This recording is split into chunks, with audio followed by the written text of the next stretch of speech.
We are going to continue with our next speaker, Professor Carlos del Río Bocio. So Carlos del Río develops his research and docent activities in the Public University of Navarra in the Electrical and Electronic and Communications Engineering Department. And he's a full professor in this department and is working in the Antenna Research Group. His expertise covers many different fields, from horn antenna design in general, satellite and terrestrial communications, study of periodic structures, cooperative beamforming networks, metamaterials applied to antenna applications, hyperacuity, inverse problem, copying the human eye, which is the topic he's going to talk to us today. And he has collaborated and co-authored more than 100 published papers on international journals, and he was also the past Institute of Smart Cities director at the Public University of Navarra. So please, Carlos. Pues gracias, Carlos. Bueno, agradecerte el detalle de la invitación también. Voy a ver si aguanto, tengo un buen trancazo. Pero bueno, ahora vamos a cambiar un poco de tercio. Bueno, la voy a dar también en castellano, ya que Fran ha empezado en castellano, pues aunque digamos las transparencias la había preparado en inglés, pero bueno. He intentado hacer un esfuerzo por adaptarme un poquito al tema de sensores, ¿no? Intentar, en la medida de lo posible, dada mi experiencia, yo trabajo en un grupo de antenas, como bien ha dicho Carlos, diseñando antenas, diseñando arrays de antenas, y en los arrays de antenas, pues un buen día me fijé en el ojo humano. Diréis vosotros qué cosas más raras te fijas, pues sí, me fijo en cosas muy raras a veces. Y el ojo humano pues tiene unas características que son bastante impresionantes. Y entonces lo que intenté pues fue intentar averiguar cuál era el principio que había detrás de funcionamiento para ver si podemos aprender algo de ello y empezar a hacer sensores o cámaras, ¿vale? O arrays de sensores en general mejores. Entonces, bueno, descubrí que teníamos, bueno, era conocido, la hiperagudeza en el ojo humano era perfectamente conocida, pero nadie había explicado el porqué. Entonces, bueno, pues ahí nos metimos a investigar un poquito. Yo os voy a contar un poquito las aplicaciones de la hiperagudeza visual que tiene el ojo humano, tanto para temas de imagen como para temas de diseño de antenas. Hay un informe por aquí que regularmente va actualizando los sensores de las diferentes cámaras. Y aquí tenéis os recoge todos los sensores que tenéis disponibles esto hacen anualmente o cada semestre, ¿vale? Van recogiendo los diferentes sensores que hay. Antes era otra compañía, ahora es Teledyne, el que recoge un poquito todos estos datos de todos los sensores de todas las cámaras de color o prácticamente las más relevantes. Bueno, el estado del arte podríamos concluir que básicamente la tecnología CMOS es la que se está imponiendo, pues porque tiene unas características de sensibilidad bastante más importantes que los antiguos CCDs. El tamaño del píxel varía varía bastante, de hecho desde 1,85 hasta 9 micras, normalmente son píxeles cuadrados, normalmente son píxeles en los cuales pues tenemos incluso 3 digamos microlentes para poder diferenciar los colores rojo, verde y azul.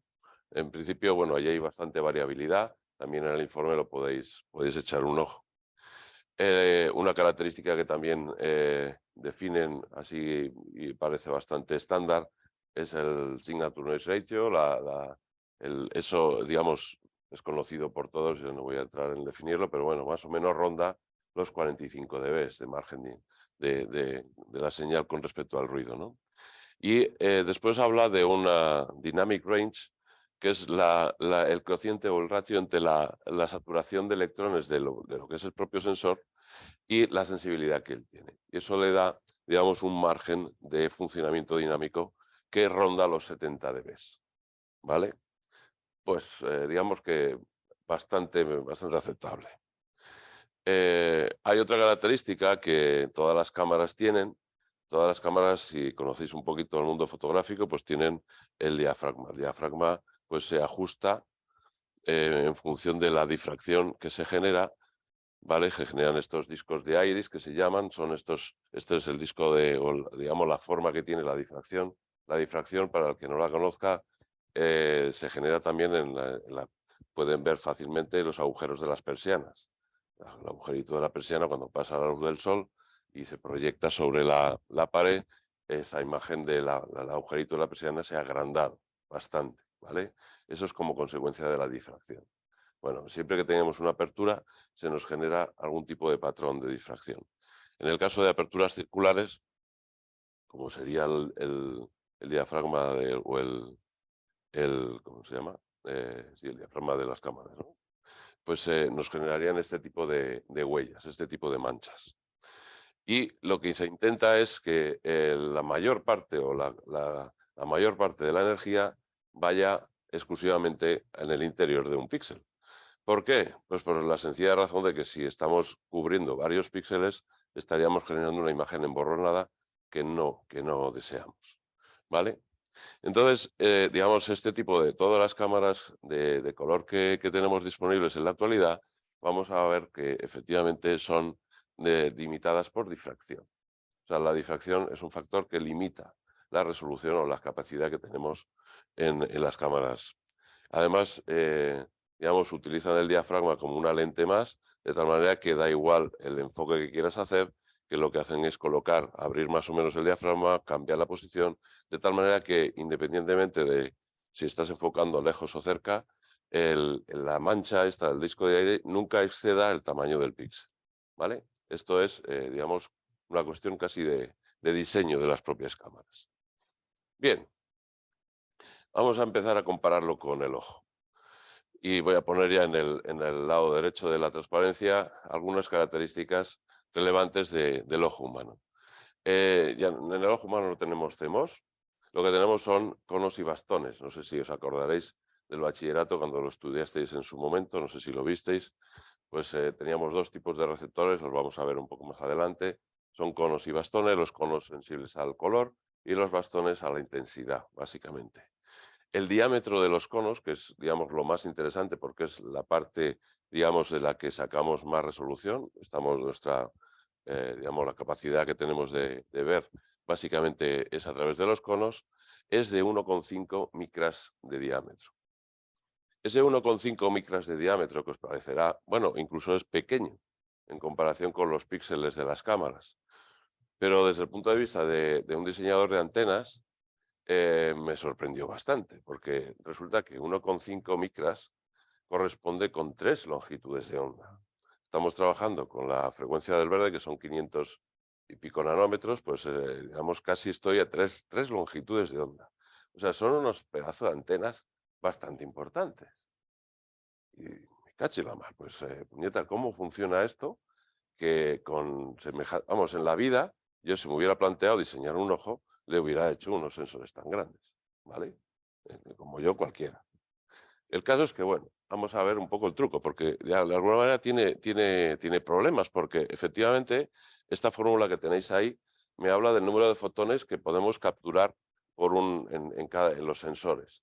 Ese número de fotones depende. En numerador tenemos el área, que en nuestro caso es más pequeña que los píxeles de las cámaras, y radiancia, que es la densidad de potencia, los vatios por metro cuadrado que estamos recibiendo, ¿vale? Que eso puede ser igual en ambos lados, y el tiempo de exposición. Esos tres factores son los que nos permiten ir incorporando, podemos alargar el tiempo de exposición, tendremos un número mayor de fotones. Si tenemos un área mayor, tenemos un número mayor de fotones. Si tenemos una intensidad de radiación mayor, podremos tener una intensidad mayor de fotones. En el denominador lo que tenemos es la cuantificación de la energía de un fotón, ¿vale? Para poder contar, digamos, cuántos fotones realmente tengo por sensor. Con lo cual, en principio, al tener unos sensores de tamaño más pequeño, pues la intuición es que la relación señal-ruido tiene que ser peor. Pero resulta que cuando miramos el cielo por la noche, aquí en Pamplona es difícil, porque siempre está nublado. Pero a mí ya me han contado de algunos sitios, si te vas a África, pues eres capaz de ver la Vía Láctea, simplemente levantando la vista, sin tener que acomodar durante 10 segundos, intentar hacer una foto para conseguir esto. Entonces, en cuanto a la relación señal-ruido, yo creo que no tenemos que estar tan mal, como a priori parecería, del tamaño tan pequeño que por este lado tienen los sensores, ¿no? Entonces, pues digamos que a lo mejor de momento no nos metemos en más, pero desde luego que peor no es.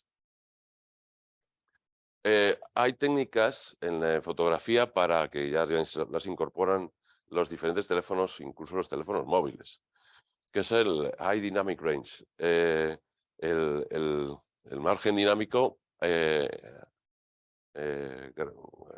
agrandado o extendido. Y consiste, en realidad vosotros ni os enteráis, pero digamos hacen tres fotos con exposiciones distintas, de tal manera que la primera lo que hace es poder descubrir las cosas más oscuras de la imagen, quemando las zonas más brillantes. La del medio pues es una cosa intermedia y la otra lo que hace es una exposición muy rápida, de tal manera que las cosas brillantes no se le queman y las oscuras no ve absolutamente nada. De manera totalmente automática e instantánea os genera la foto de la derecha, que es una combinación de las tres, en la cual digamos que somos capaces de ver las cosas que están en la sombra y seguimos sin quemar. Es un poco la sensación que nosotros tenemos cuando miramos las cosas. O sea, cuando vemos esta imagen, pues vemos la imagen casi de la derecha. Lo mismo puede pasar con una iglesia. En la iglesia, pues si queremos ver las vidrieras o queremos ver los techos pues tenemos lo mismo. Aquí es una combinación de bastantes más, 16 imágenes, ¿vale? Esta es una técnica conocida para poder aumentar estos, ¿os acordáis los 70 dB de los que hablábamos? Para intentar aumentarlos a aparentar lo que el ojo humano ya hace de por sí, porque eso nosotros cuando estamos en una iglesia somos capaces de ver esos contrastes sin ningún tipo de problema, ¿vale? La sensación que tenemos es la de la derecha. Y de hecho, si nos vamos a los libros, digamos, clásicos que hablan de las características del ojo humano, si os fijáis, esto es el Dynamic Range del Visual System. Aquí veis a la derecha, aquí está, a ver, aquí no se ve, aquí. Este es el threshold, el mínimo, digamos, o lo que definen como el mínimo, la sensibilidad mínima de los conos, que es la visión coloreada. Con lo cual podemos poner aquí un mínimo, estos son candelas por metro cuadrado, candelas es una unidad de luminosidad, entonces estaríamos en 0,0001 candelas por metro cuadrado, porque digamos las unidades las tenemos aquí en logaritmo, ¿vale? Ha hecho el logaritmo -4 sería 10 a la -4, ¿vale? Y por el otro lado, pues fijaros que podemos llegar por ese extremo, hasta antes de que se nos empiecen a dañar los conos, pues podemos llegar a 100 millones de candelas. Entonces aquí estamos encontrándonos directamente que nuestros conos tienen un margen dinámico de 120 dB, en comparación con los 70 que tenían las cámaras. Jolín, pues no nos ponen mal, no nos ponen mal. O sea, de momento la cosa no va mal. Vamos a ver un poco cómo funciona el ojo. Muchas veces se ha puesto esta comparativa y se ha comparado el ojo con las cámaras fotográficas. Entonces, de alguna manera, el objeto que estamos viendo, lo que hace es proyectarse sobre la retina y se ve la imagen invertida sobre la retina, que es una superficie curva. En principio, la retina, nosotros tenemos conos y bastones. Los conos son los más numerosos, lo que pasa es que están justamente en las zonas más periféricas y donde, digamos, tenemos la visión más centrada, el punto justo de mirada. Ahí lo que tenemos es una mayor concentración de conos, prácticamente no tenemos bastones. No sé si habréis notado esto por la noche, cuando perdemos luminosidad, se pierde luminosidad, casi se ve mejor por los laterales que justo de frente. Bueno, es por esa razón.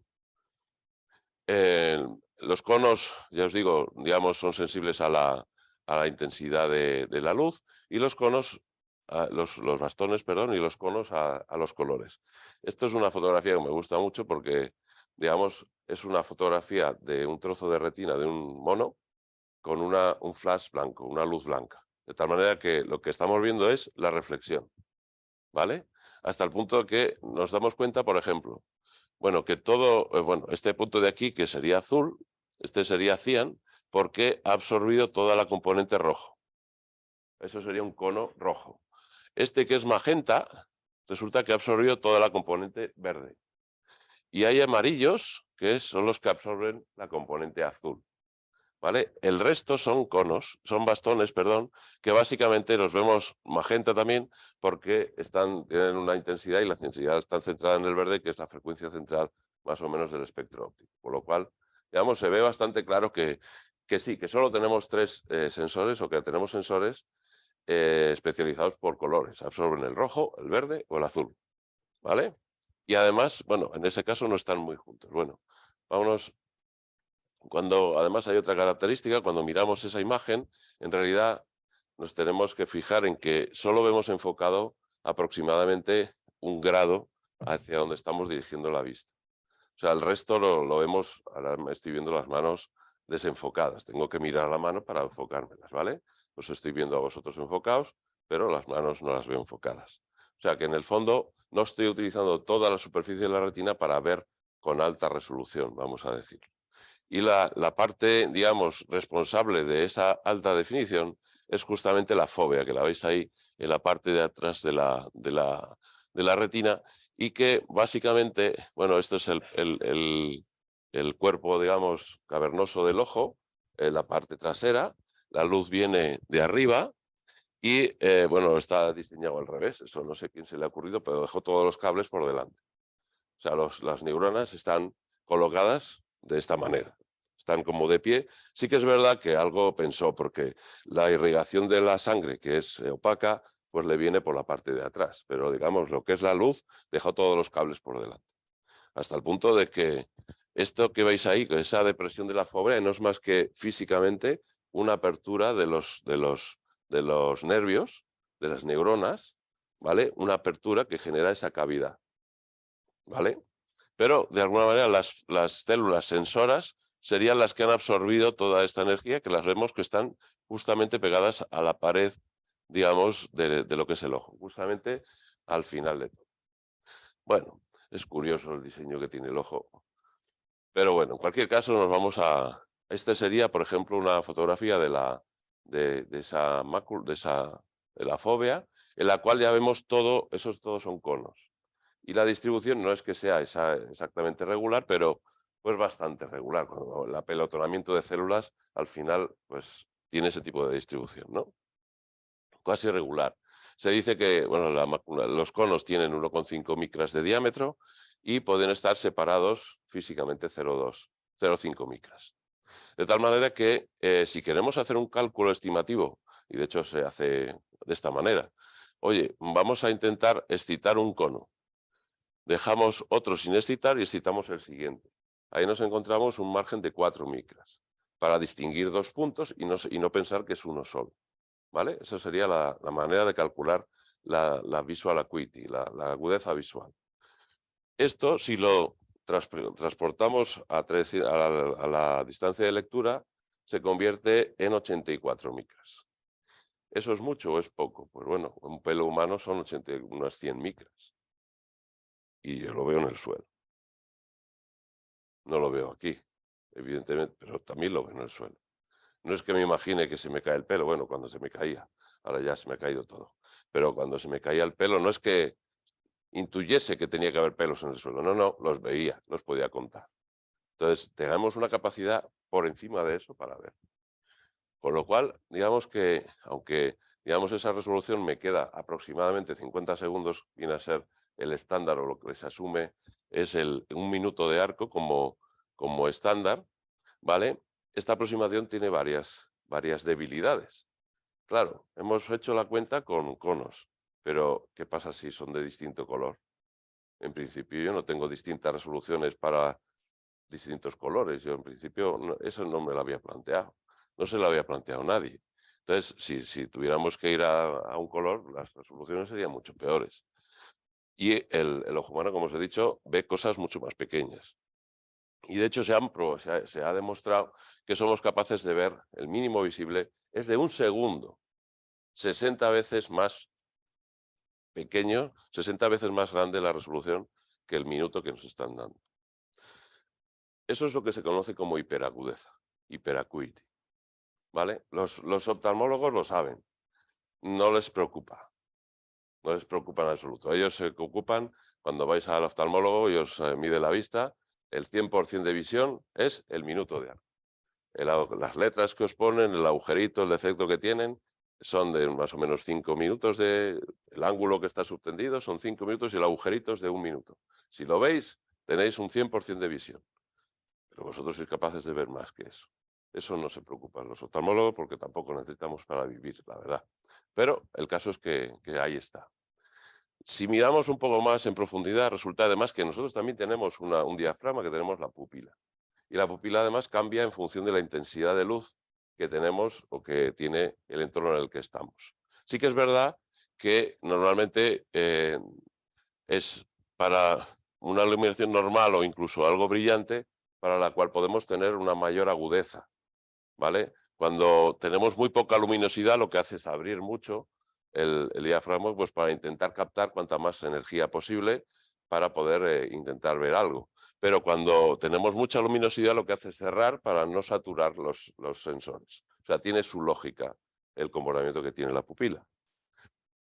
Pero si hacemos los discos de aire que os conté antes, los colocamos encima de lo que serían los conos, el verde correspondería con una apertura pequeña de 2 milímetros y el azul sería de una apertura de 8 milímetros, casi la máxima. Aquí, indudablemente, esto no está limitado por difracción. Aquí las cosas no funcionan como en las cámaras. Aquí, cuando nosotros estamos mirando, digamos, fijaros que la mancha verde, por ejemplo, que podría ser una de las manchas o el disco de iris que podríamos tener en condiciones normales, claro, si el ojo lo que hace es recibir por todos esos conos, claro, en esa mancha yo tengo conos rojos, verdes, azules, puedo sacar información del color, amigo, ¿vale? Digamos que las cosas cambian un poquito. Y este es un poco el cambio que os propongo, o la lección que aprendí. Además, si estudias más, pues resulta que los conos están fuertemente acoplados unos con los otros, o sea, que se refuerzan. Si uno se excita, el de al lado también se excita, el de al lado también se excita, intentando magnificar la excitación como consecuencia de que ha llegado un fotón. ¿Vale? Como que me ha llegado un fotón, pues toma, excítate tú también, que a mí me ha llegado. Y de alguna manera eso aumenta la relación señal-ruido. Hay otros factores, la difracción, que ya lo hemos visto, y además tenemos unos micromovimientos del ojo que son imperceptibles, pero que si no estuviéramos no veríamos. Hay diferentes ejemplos en los cuales hay gente que digamos, lo ha perdido y directamente, si mira fijamente algo, lo deja de ver al cabo de unos segundos. Entonces tiene que estar constantemente cambiando el punto de visión, ¿vale?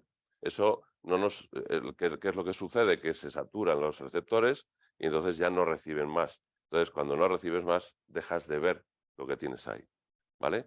Estos movimientos microsacádicos lo que permiten es refrescar por lo menos lo que es el borde de los objetos y no dejar de ver, aunque nos quedemos fijos mirando algo durante un tiempo, ¿vale? Todos estos efectos crean una difusión, un overlapping o una superposición de las imágenes en la retina de tal manera que aparecen desenfocadas. A pesar de que ópticamente el ojo, la lente y todo lo demás esté perfectamente enfocado, ¿vale? Entonces, de alguna manera, es verdad que aunque estemos recibiendo algo totalmente enfocado, pues estemos mirando esa imagen, la estemos viendo enfocada, el cerebro, es verdad que tiene después una red neuronal, puede hacer cierto procesado, se lo podemos presumir, puede reconocer patrones, intentar aclarar un poco las cosas. Vamos a ver un poco las razones por las cuales esto funciona.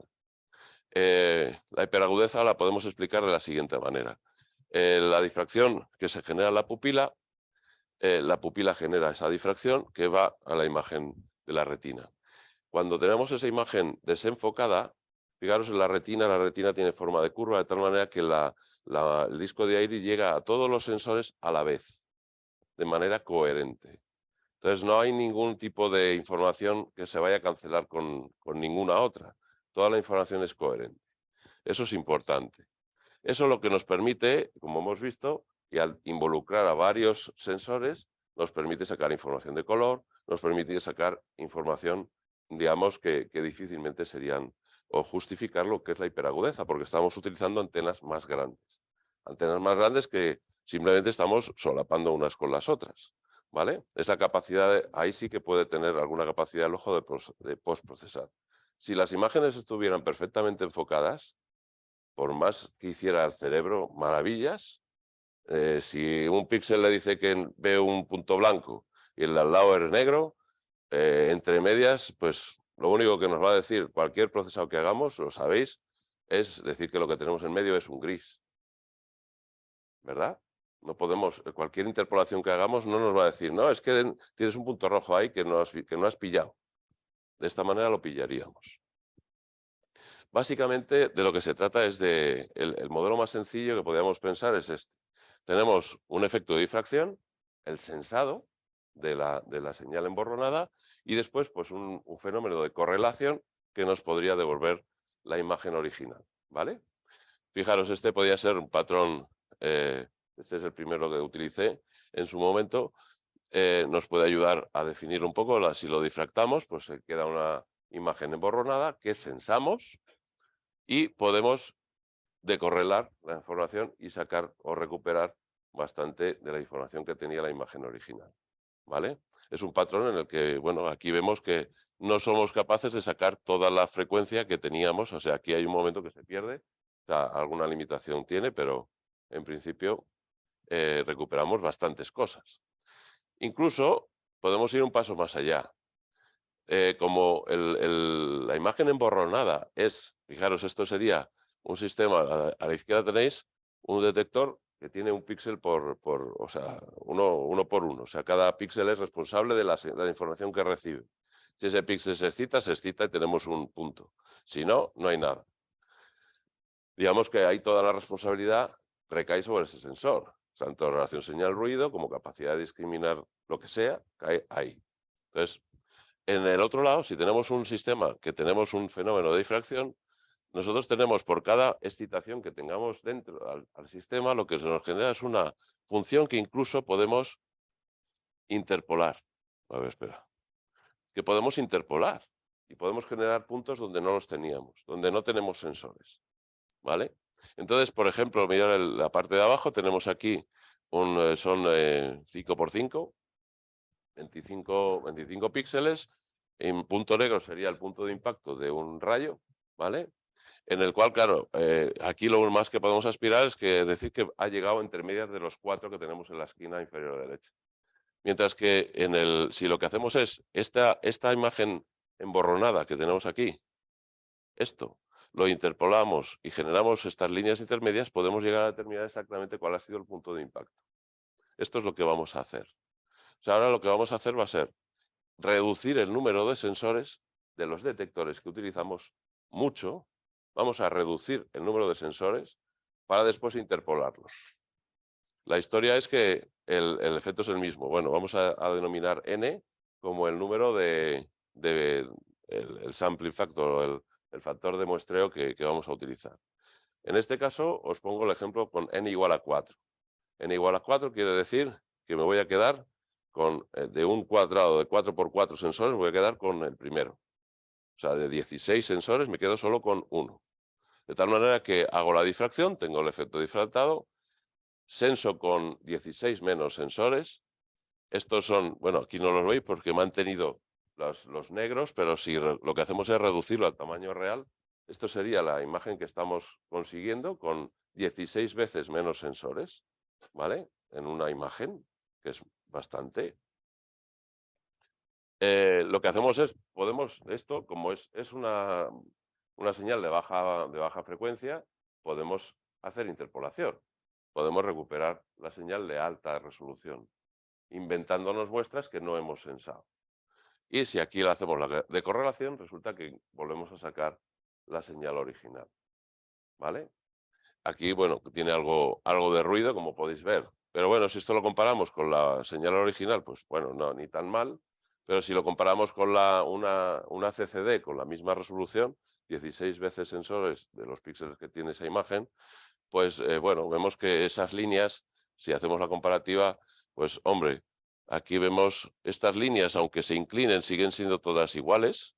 Y aquí no, aquí las horizontales y las verticales, pues sí que están bien definidas porque les pilla justo ahí el blanco o el negro, pero claro, la distribución al ser rectangular, pues todo lo que son diagonales pues nos las está pixelando bastante.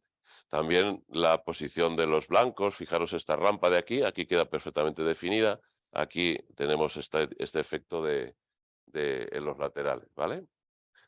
Aquí podemos hacer más pruebas. Esto ya con n igual a 10. O sea, el número de sensores es 100 veces menor que los píxeles de la imagen original. Estoy reduciendo muchísimo el número de sensores que necesito para sacar esta imagen de aquí abajo a la izquierda.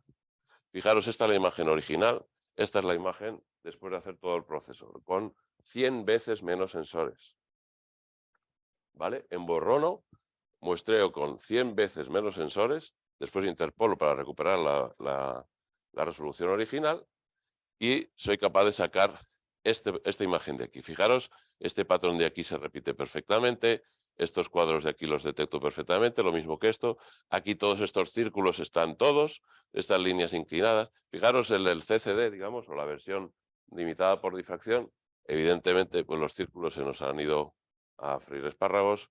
Aquí este patrón de aquí se nos ha generado un aliasing de tal manera que se nos juntan las cosas. Eso es el tiempo. Bueno, ya estoy. Aquí nos hemos perdido líneas. Esta resolución de aquí también es bastante mejorable. En fin, la cosa queda bastante peor, ¿vale? Podemos hacer otros ejemplos. Este sería una imagen de una ciudad en la cual, pues aquí tenemos la señal original o la imagen original. Esta es la imagen recuperada, detectada con 100 veces menos sensores. 100 veces menos sensores. O sea, si esta imagen tiene una 1600 por 1100, estoy utilizando 160 por 110 sensores. Y aún así soy capaz de recuperar eso. ¿Vale? Esta sería la imagen con 160 por 110. Está bastante pixelada. Esta es bastante también impresionante. O sea, aquí vemos fijaros todo lo que son los cables incluso esta valla de aquí, se puede intuir bastante. Aquí se ha destrozado todo. El árbol ya ni se reconoce como árbol, ¿vale? Esto es a mí el que más me gusta. Esta es la Torre de Londres con todos los cables que tiene. Fijaros cómo somos capaces de reconstruir absolutamente todos los cables de la Noria. Mientras que evidentemente con la alternativa, digamos, de CCD o de limitada por difracción, pues perdemos muchas cosas. ¿Vale? Entonces, para concluir, porque digamos, esto es lo que os quería contar hoy, concluyendo, la hiperagudeza del ojo humano se podía resumir diciendo que con una apertura conocida podemos generar un emborronado sobre lo que son los sensores antes de sensar.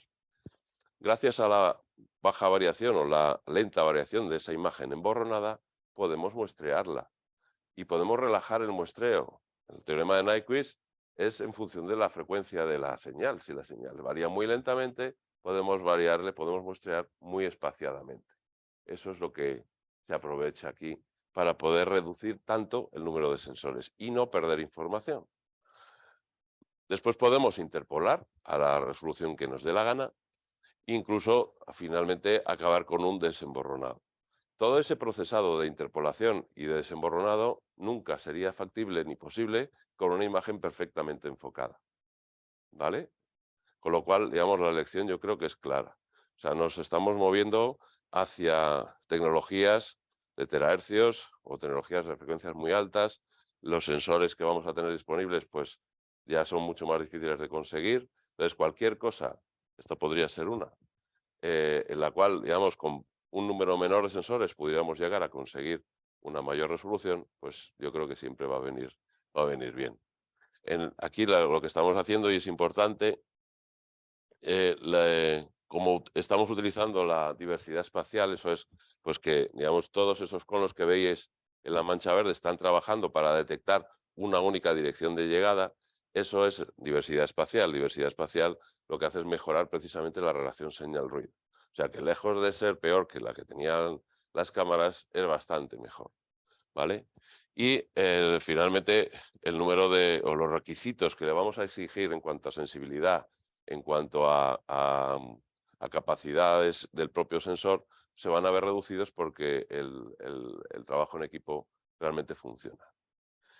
Y por último os quiero enseñar esto, que bueno, este zoom que hacen en el CSI, que como bien sabéis es imposible, ¿vale? Aquí las cámaras, por más zoom que hagas, no, céntrate ahí en la matrícula, es imposible. A lo mejor podría ser posible con la hiperagudeza, ¿vale? Muchas gracias. Si tenéis alguna pregunta.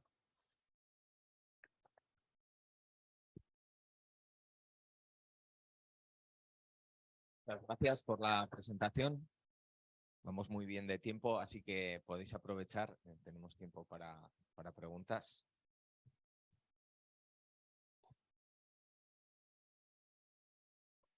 Bueno, aprovecho yo. Muy Preguntas, sí. interesante la charla.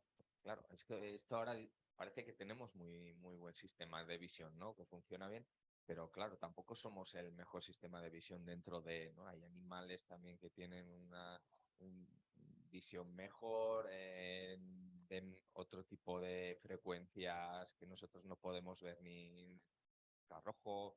No sé, ¿podrías?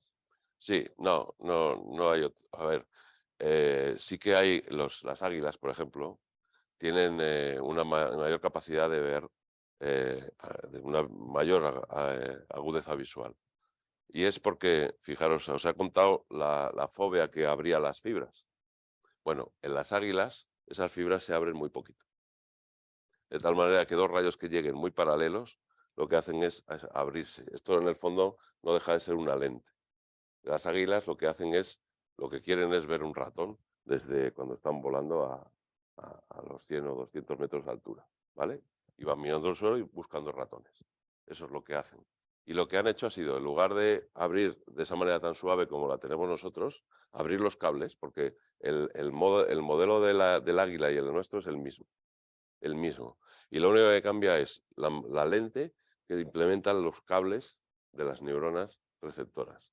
Y eso lo que hace es que al ser una superficie con más ángulo, lo que hace es, haces paralelos, los dispersa y los puede llegar a diferenciar más en la superficie de los detectores.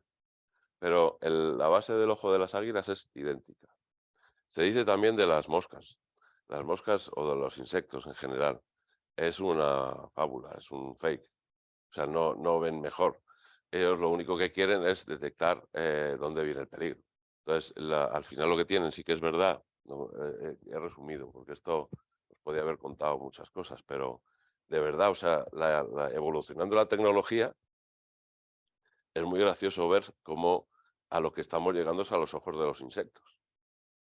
Si tú pones, cuando diseñamos antenas, eh, normalmente lo que hacemos es colocar antenas físicamente, pues tienen un tamaño físico, que eran las 3 landas que yo os decía de los conos. Bueno, pues si yo le coloco 3 landas, para conseguir mayor directividad, ¿qué puedo hacer? Poner un reflector.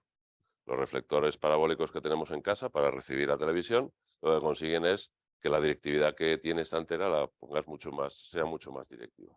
Fantástico. Claro, ¿qué pasa si quiero tener otro? Quiero tener otro, pues ya esa parabólica ya no va, ya nomás tiene un foco. Si le pongo otro detector al lado, pues ya va a estar desenfocado. ¿Cuántos detectores puedo o cuántos haces puedo generar con una parabólica? Pues poquitos. Eso es lo que les pasa a los insectos. Tienen un montón de lentes, pero con muy pocos sensores cada una de ellas. Y en realidad, si lo piensas, lo que necesitan sí que es ver en todas las direcciones, eso sí que tienen mejor que nosotros. Nosotros solo vemos a donde estamos mirando, pero los insectos tienen sensores en todas las direcciones y lo único que quieren es ver por dónde le viene el peligro, cuál de ellos está cambiando, por dónde está viniendo el peligro para salir en dirección contraria. O sea que, porque a veces incluso en libros se ve que como que tienen la misma imagen, la imagen replicada y se hacen muchas historias que en realidad no son ciertas. O sea, de hecho, lo que os decía, la tecnología de antenas, de diseño de antenas que tenemos hoy en día, sin utilizar este tipo de ideas, digamos, lo que nos abocarían, y de hecho los sistemas como los sistemas de antenas grandes, estas del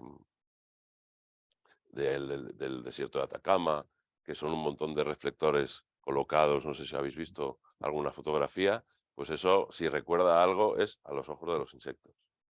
Cada una de esas antenas lo que tenemos es unos cuantos sensores, pero no podemos tener muchos. Entonces, para replicar, al final la tecnología más avanzada, estamos llegando a los ojos de los insectos y nos estamos olvidando de que efectivamente hay soluciones mejores y más eficientes, y que es básicamente trabajar en grupo, trabajar con los sensores de manera unificada, aplicando teorías de procesado conocidas por todos, creo, los que estamos aquí, o casi todos. Por las caras que he ido viendo, más o menos se podría decir que no he dicho muchas cosas que os sonaran muy raro, ¿vale? No sé si te he contestado. O sea, sí que en la evolución hay estudios, ¿eh? Se pueden ver como hay dos diferenciaciones en cuanto al desarrollo evolutivo de los ojos, de lo que son los sensores de visión. Lo que son, lo que va a la rama, digamos, a los insectos, en los cuales la opción es, en lugar de colocar muchos sensores en la lente, hacer muchas lentes con pocos sensores, y la evolución humana o de las águilas o de los predadores, normalmente de aquellos animales que necesitan ver bien para obtener cierta agudeza, han ido todos al modelo de los hombres, al modelo humano. Es verdad que pueden tener, al final las frecuencias de trabajo vienen determinadas por los tamaños. O sea, os he dicho tamaño medio. El tamaño medio del verde es 1,5 micras. Los azules son más pequeños porque la frecuencia es más alta, y los rojos son los más grandes. Entonces, digamos, en función del tamaño, también se entiende los problemas de dificultad para distinguir colores, los problemas de, ¿cómo se llama? Ahora me sale. ¿Eh? El daltonismo. El daltonismo, ¿qué es lo que está pasando? Pues que los que tienen que ser rojos, que tenían que ser un poquito más grandes, son más parecidos a los verdes. Entonces la información del rojo y del verde, pues prácticamente no la distingues. Se te han juntado. Y no sé si habéis visto pues, hubo algún vídeo por ahí, algún daltónico que veía pues prácticamente todo verde. O sea, los daltónicos es todo un mundo. Pero lo que inventaron, bueno, fueron unas gafas que lo que te introducían era un filtro rechazabanda entre el rojo y el verde, y entre el verde y el azul. De tal manera que separaban la información que ellos no eran capaces de separar. Pues parece increíble, pero colocándose esas gafas, el hombre vio un mundo de colores, nunca mejor dicho, y se quedó de patidifuso. Digamos, responde físicamente al tamaño. El tamaño define la frecuencia a la que son sensibles las células. Es todo mucho más sencillo de lo que nos podemos imaginar. Al final, la naturaleza es un algoritmo genético que lleva muchos años funcionando, dando muchas vueltas y optimizando muchas cosas. Y es interesante buscar qué soluciones han encontrado, porque a lo mejor nos estamos empeñando a reinventar las cosas cuando